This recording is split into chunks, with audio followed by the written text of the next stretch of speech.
የፊፋ የዓለም ዋንጫ ረጅም ታሪክ በርካታ አስገራሚ አስቂኝና ፈጽሞ የማይታመኑ ክስተቶች የተስተናገዱበት ታላቅ መድረክ ነው። መቼም ከሰሞኑኑ በ2026 23ኛው የዓለም ዋንጫ እያየናቸውና እየሰማናቸው ያሉ አስቂኝም አሳዛኝም አስገራሚም ሆነ የማይታመኑ የሚመስሉ ጉዳዮችን ልብ ብላችኋል።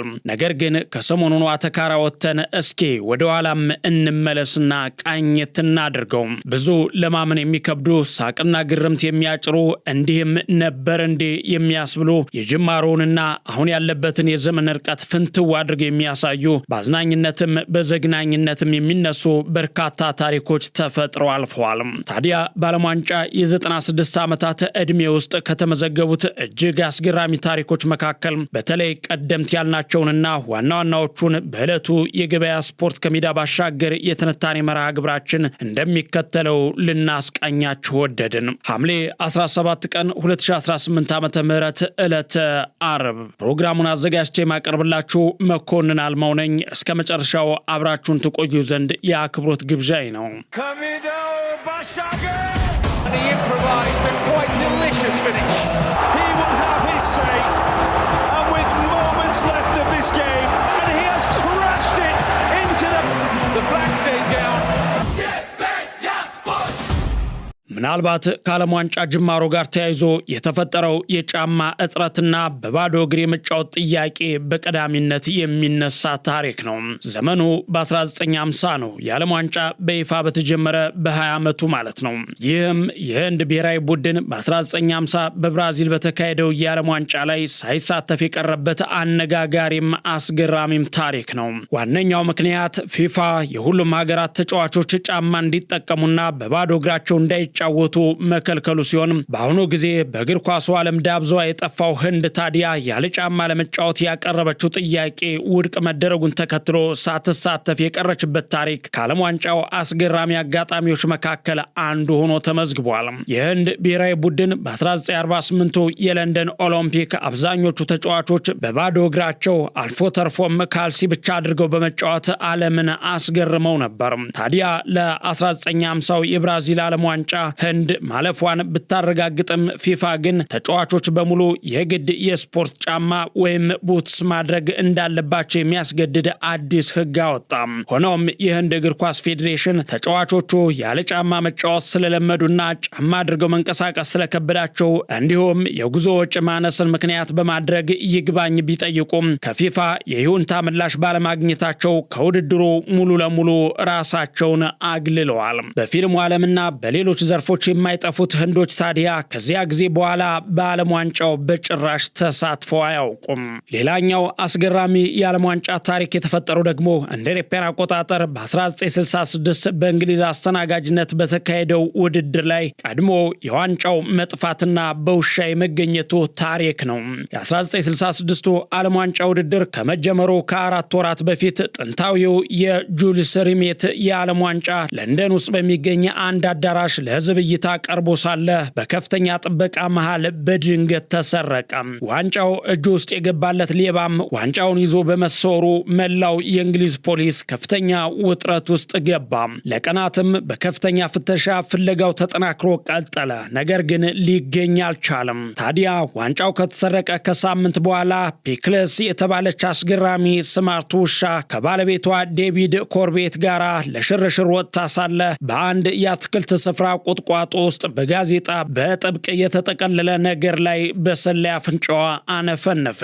ባለቤቱም የውሻዋን የሽታ ትኩረት ተከትሎ ጥቅሉን ሲከፍተው ያ በሙሉ የለንደን ፖሊስ እያፈላለገው ያለውና የጠፋው የዓለም ዋንጫ ሆኖ አገኘው። በዚያን ጊዜ ፒክለስ በአንድ ጀንበር የዓለም አቀፍ ሚዲያ ኮከብ የሆነች ሲሆን እንግሊዝ ዋንጫውን ስታሸንፍም በክብር የራት ግብዣው ላይ ተጋባዥ መሆኗ ነበረ።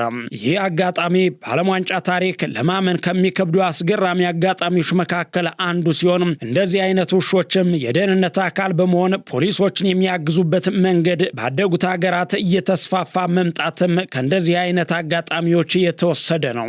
ሌላው ከዓለም ዋንጫ ጅማሮ ጋር ተያይዞ የሚነገረው አስገራሚው ነገር ደግሞ የጃኬት ቁጥር በእስክሪብቶ መጻፍ ነው። ታሪኩ የተከሰተው የወቅቱ የስፖርቱ ዓለም መነጋገሪያ የሆነችው የ1978 የፊፋ ዓለም ዋንጫ አዘጋጇ አርጀንቲና በፍጻሜ በፍጻሜው ጨዋታ ላይ ኔዘርላንድስን ወይም ደግሞ ሆላንድን ተጨማሪ ሰዓት በመጠቀም 3-1 በሆነ ውጤት በማሸነፍ በታሪኳ ለመጀመሪያ ጊዜ የዓለም ዋንጫ ባለቤት መሆን በቻለችበት ጊዜ ነው። እንደ አውሮፓውያን አቆጣጠር በ1978 የፈረንሳይና የሃንጋሪ ብሔራዊ ቡድኖች ጨዋታ ከመጀመሩ በፊት ሁለቱም ቡድኖች ተመሳሳይ ነጭ ማሊያ ይዘው በመምጣታቸው መደራረብ ወይም መመሳሰል ተፈጠረ። በወቅቱ በነበረው የቴሌቪዥን ስርጭት ጥቁርና ነጭ ቲቪ በብዛት በነበረበት ወቅት ተመልካች ቡድኖችን መለየት አይችልም ነበር። ታዲያ ጨዋታው መጀመር ባለበት ሰዓት ማሊያ ባለመኖሩ የአካባቢው ፖሊስ ታጅቦ በአቅራቢያ ወደሚገኝ አትሌቲኮ ኪምበርሊ ወደ ተባለ የሎካል ክለብ በመሄድ አረንጓዴና ነጭ መስመር ያለውን ማሊያ ተውሰው መጡ። አስቂኙ ነገር ታዲያ የፈረንሳይ ተጫዋቾች በማሊያው ላይ የነበረው ቁጥርና የነሱ ትክክለኛ የመለያ ቁጥር ስላልተገጣጠመ ቁጥሮችን በማሊያው ላይ በእስክሪብቶ እየጻፉ ለመጫወት የተገደዱበት ጊዜ በልዩ የዓለም ዋንጫ ታሪክ የሚወሳ ሲሆን ጨዋታውም በፈረንሳይ 3-1 አሸናፊነት ተጠናቋል።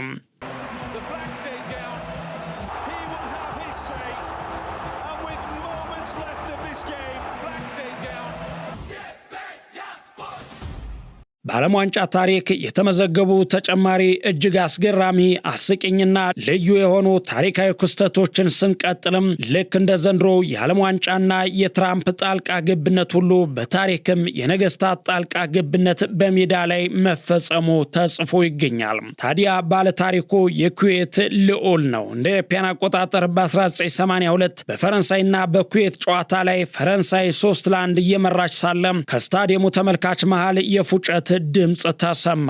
ታዲያ የኩዌት ተከላካዮች ዳኛው ፊሽካ የነፋ መስሏቸው ጨዋታውን አቁመውት ነበር። በዚህ መሃል ግን የፈረንሳዩ አለን ጅሬስ አራተኛ ጎሉን ማስቆጠር ቻለ። ይህ ሲሆን የኩዌት እግር ኳስ ፌዴሬሽን ፕሬዝዳንትና የሀገሪቱ ልዑል የነበሩት ሼክ ፋድ አል አህመድ አልሳባህ በጎሉ ተቆጥተው ከተቀመጡበት ክብር ዘበኛ ወርደው የደህንነት ሰራተኞችን ጥሰው ወደ ሜዳ ገቡ።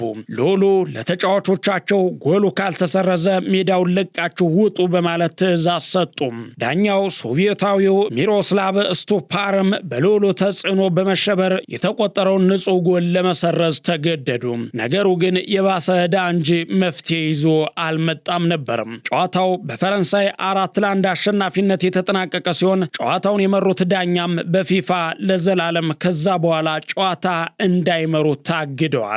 ሌላው ደግሞ በሁለተኛው የዓለም ጦርነት ጊዜ የተፈጠረውና የዓለም ዋንጫውን ዋንጫ በጓሮ አትክልት ውስጥ የመቅበር ታሪክ ነው። በሁለተኛው ዓለም ጦርነት ወቅት ናዚዎች የአውሮፓን ሀገራት ሲወሩ የዓለም ዋንጫውን ወርቅ ለመዝረፍ ከፍተኛ ፍለጋ አድርገው ነበር። ዋንጫውም በወቅቱ በጣሊያን እጅ ነበረ። ታዲያ የኢጣሊያን እግር ኳስ ፌዴሬሽን ምክትል ፕሬዝዳንት የነበሩት ኦቶሪኖ ባራሲ ዋንጫውን በሮም ከሚገኝ ባንክ በሚስጥር አውጥተው ወደ ቤታቸው ወሰዱት። ከዛም በአሮጌ ጫማ ሳጥን ውስጥ በመክተት ባልጋቸው ስርና በጓሮ አትክልት ውስጥ በመቅበር ናዚዎች ቤታቸውን ደጋግመው ቢፈትሹም ሊያገኙት አልቻሉም ነበር።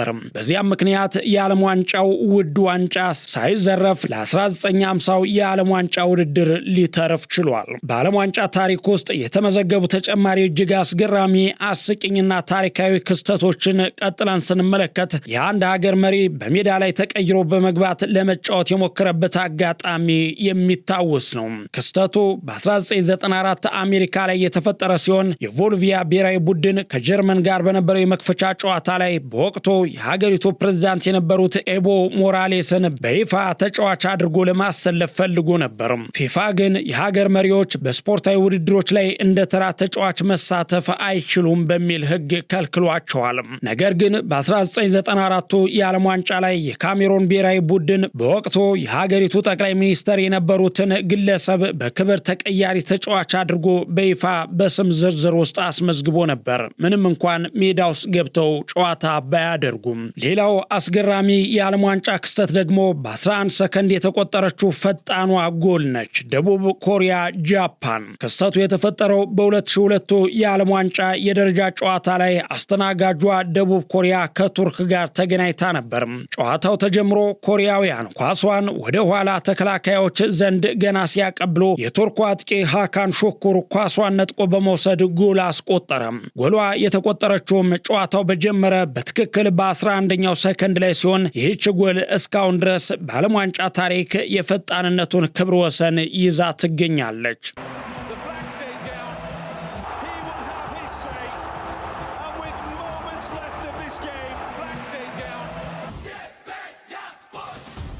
በዓለም ዋንጫ ታሪክ ውስጥ የተመዘገቡ ተጨማሪ እጅግ አስገራሚ አስቂኝና ልዩ የሆኑ ታሪካዊ ክስተቶችን ስናይ የአንድ ግብ ጠባቂ የፀጉር ስታይልና ንቅሳት ደግሞ እንደ ኢትዮጵያን አቆጣጠር በ1998 ፈረንሳይ ላይ ያጋጠመ አስገራሚ የዓለም ዋንጫ ክስተት ነው። የኮሎምቢያው ግብ ጠባቂ ረኔ ሂጌታ በ1990 በነበረው የጊንጥ ምት ወይም ስኮርፒዮን ኬክ መታደጉ የሚታወስ ቢሆንም በ1998 ውድድር ላይ ሌላ አስገራሚ ክስተት ተፈጥሯል። የቱኒዚያው ግብ ጠባቂ ሾክሪ ኤል ኦዋየር በሜዳ ላይ የተለየ የፀጉር ስታይልና ንቅሳት አድርጎ በመቅረቡ ፊፋ ለተመልካችና ለሕፃናት የማይገባ ምስል ነው በሚል ጨዋታው ከመጀመሩ በፊት ንቅሳቱን በፕላስቲክ እንዲሸፍንና የፀጉሩን ቀለም እንዲቀይር አስገድዶታል።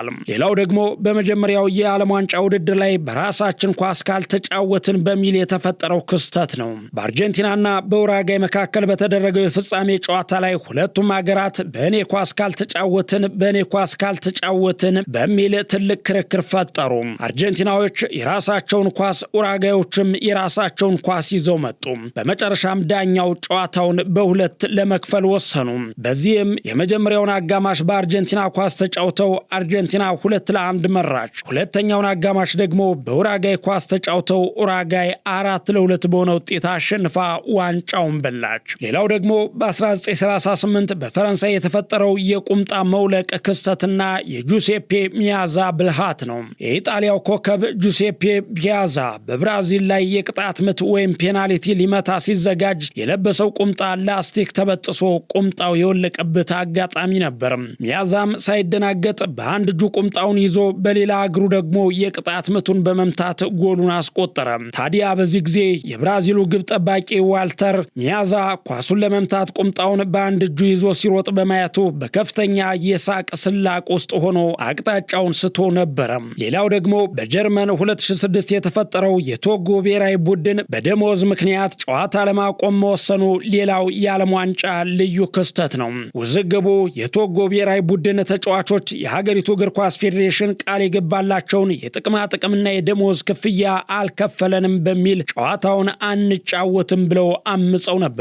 በዚህ ጊዜም የፊፋ ጣልቃ ገብነት ተስተውሎ ነበር። ቡድኑ ከስዊዘርላንድ ጋር ሊያደርገው የነበረውን ጨዋታ አንሰለፍ በማለቱ አውቶቡሱ ውስጥ ተቀምጦ የነበረ ሲሆን ፊፋ ሀገሪቱ ለዓመታት ትታገዳለች የሚል ጥብቅ ማስጠንቀቂያ ከሰጠ በኋላና ገንዘቡ በሚስጥር እንዲከፈላቸው ከተደረገ በኋላ ወደ ሜዳ ገብተው ተጫውተዋል። የታሪክ ትልቁ መገረም የተፈጠረው ደግሞ በ1950 በብራዚል የአሜሪካና የእንግሊዝ ጨዋታ ላይ የተከሰተ ነው። በእግር ኳስ ጥበብ የዳበረችው እንግሊዝ ምንም አይነት ዓለም አቀፍ ልምድ ከሌላቸው ከፊሎቹ ሳህን አጣቢና የፖስታ ሰራተኛ ከነበሩ የአሜሪካ ተጫዋቾች ጋር ተገናኘች። ይህንን ጨዋታም ገና ከግጥሚያው በፊት የእንግሊዝ ጋዜጦች እንደሚያሸንፉ እርግጠኛ በመሆን በስንት ጎል እናሸንፋለን በሚል ነበር የዘገቡት። ታዲያ በወቅቱ የተናቀችው አሜሪካ ጨዋታውን 1-0 በሆነ ውጤት ማሸነፍ ቻለች። ውጤቱ በቴሌግራም ወደ እንግሊዝ ሲላክም የለንደን ጋዜጦች የታይፕ ወይም የፊደል ስህተት መሆን አለበት፣ እንግሊዝ 10-1 በሆነ ውጤት አሸንፋ ነው በማለት ውጤቱን በስህተት 10-1 አድርገው አትመውት ነበር። ሌላው አስገራሚ ነገር ደግሞ ለአንድ ሀገር ሁለት የተለያዩ የዓለም ዋንጫዎችን የተጫወተው ሰው ነው። በ1930 እና በ1934 የዓለም ዋንጫው ጅማሮ ላይ ነበር። አርጀንቲናዊው አማካይ ሉዊስ ሞንቴ በ1930ኛው የመጀመሪያው የዓለም ዋንጫ ላይ ለአርጀንቲና ብሔራዊ ቡድን ተሰልፎ ተጫውቶ የብር ሜዳሊያ አግኝቷል። ታዲያ ከ4 ዓመታት በኋላ በሁለተኛው የዓለም ዋንጫ ወደ ኢጣሊያ የተዘዋወረው ሞንቲ በወቅቱ የኢጣሊያ አምባገነን መሪ በነበረው ቤንቶ ሙሶሎኒ ግፊት የሀገሪቱን ዜግነት እንዲወስድ ተደረገ። በ1934 የዓለም ዋንጫ ላይ ለኢጣሊያ ተሰልፎ በመጫወት ዋንጫውን ማሸነፍ ችሏል። ይህም በታሪክ ለሁለት የተለያዩ ሀገራት ያውም በሁለት ተከታታይ የዓለም ዋንጫዎች ፍጻሜ ላይ የተጫወተ ብቸኛው ተጫዋች አድርጎታል። ታዲያ ታዲያ እኒህን መሰል በርካታ አስገራሚም አነጋጋሪም ታሪኮች ያሉት ዓለም ዋንጫ ዛሬም ላይ የማይታመን ውዝግብና አነጋጋሪ ጉዳይ እያስነሳ ሲሆን በቀጣይ በተጨማሪ መሰል ዝግጅቶች እስክንገናኝ ሰላም ቆዩልን እያለን የዛሬውን የእኩለ ቀን የትንታኔ መሰናዷችንን ግን በዚሁ ቋጨን። የነገ ሰው ይበለን። Kamil Bashaga! And he improvised a quite delicious finish.